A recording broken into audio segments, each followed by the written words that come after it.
China aims to build a nuclear-powered aircraft carrier to protect its growing strategic interests abroad, the latest flex of Beijing's growing naval power and clout. This month, the South China Morning Post reported that analysts believe China's follow-up to the recent successful launch of its Fujian aircraft carrier will probably be nuclear-powered, with some noting that China State Shipbuilding Corporation, CSSC, has stated that it must achieve a breakthrough in nuclear-powered technology by 2027. An article in the Wave of South China Sea, a military affairs social media account, states that the shipyards responsible for China's carriers have not yet been given the necessary permission and that it is not sure if China can acquire the technology to build nuclear-powered carriers. It also stated that a diesel-powered vessel would be more suited to China's needs. It's not the first time China has voiced its ambitions to build a nuclear-powered carrier. This time, Asia Times reported that in February 2018, CSSC started developing a nuclear-powered carrier that would help the PLA Navy by 2025. The report also cites an article by Popular Science mentioning a CSSC leak that appears to show a mock-up of China's planned nuclear-powered carrier, tentatively designated Type 003. Leaked CSSC details claim that the new class will displace between 90,000 and 100,000 tons and have electromagnetically assisted launch system, EMALS catapults for getting aircraft off the deck. It'll likely carry a large air wing of J-15 fighters, J-31 stealth fighters, KJ-600 airborne early warning and control aircraft, anti-submarine warfare helicopters, and stealth attack drones.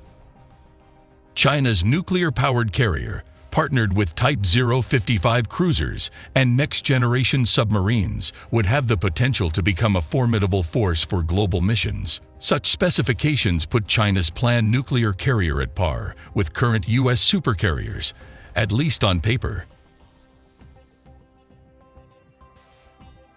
The South China Morning Post report mentions that China has completed design work for its fourth carrier, expected between 2025 and 2027. However, military sources to date have stated that it will be conventionally powered. The report notes that conventional carriers require less maintenance and are cheaper to build than their nuclear-powered counterparts. However, nuclear power is more suited for catapult-equipped carriers such as the Fujian, as their reactors give the vessel practically unlimited range and generate steam to power aircraft catapults.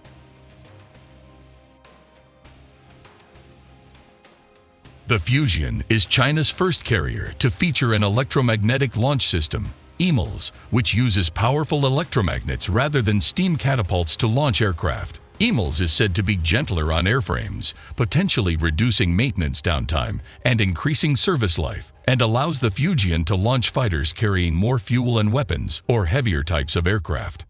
So far, only the US and France operate nuclear-powered carriers, with the US using the Nimitz and Ford classes and the French deploying the Charles de Gaulle. The South China Morning Post report presents a convergence of views that China's next carrier will put it in the same nuclear class. Malcolm Davis, a senior security analyst from the Canberra-based Australian Strategic Policy Institute, opines that China's next carrier will be nuclear-powered, noting two key reasons. First, Davis notes a nuclear-powered carrier fits into China's ambition to have a world-class navy with long-range power projection capabilities, thus reducing the need for forward bases and replenishment ships. Second, Davis says that nuclear-powered carriers are considered prestige assets, which if acquired would reinforce China's image as a global superpower. Brad Martin, a senior policy researcher at RAND, concurs that China's next carrier will probably be nuclear-powered, noting that the EMALS technology in use with Fujian requires significant amounts of energy that is difficult for a conventionally powered carrier to provide. Martin also notes that China already operates nuclear-powered submarines and that a nuclear-powered carrier would appear to be the next logical step. China's global ambitions are reflected in its maritime Silk Road, a network of Chinese leased or funded ports stretching from Europe to Asia. This network serves as a China-centered maritime trade route that may require long-range power projection capabilities to secure, with nuclear-powered carriers fitting the capability requirements. But, as previously noted by Asia Times, an aircraft carrier may be an overly capable and costly asset for relatively humdrum missions such as escorting merchant convoys. Moreover, risk aversion to losing a carrier in combat operations may relegate China's carriers to political assets to showcase its great power status. Ever since the end of World War II, the U.S. has only operated carriers in permissive environments against adversaries who have no means of contesting sea control. China's carriers, however, will encounter very different areas of operations. The New York Times reported this month that the U.S. is aiming to turn Taiwan into a giant weapons depot as part of a porcupine strategy.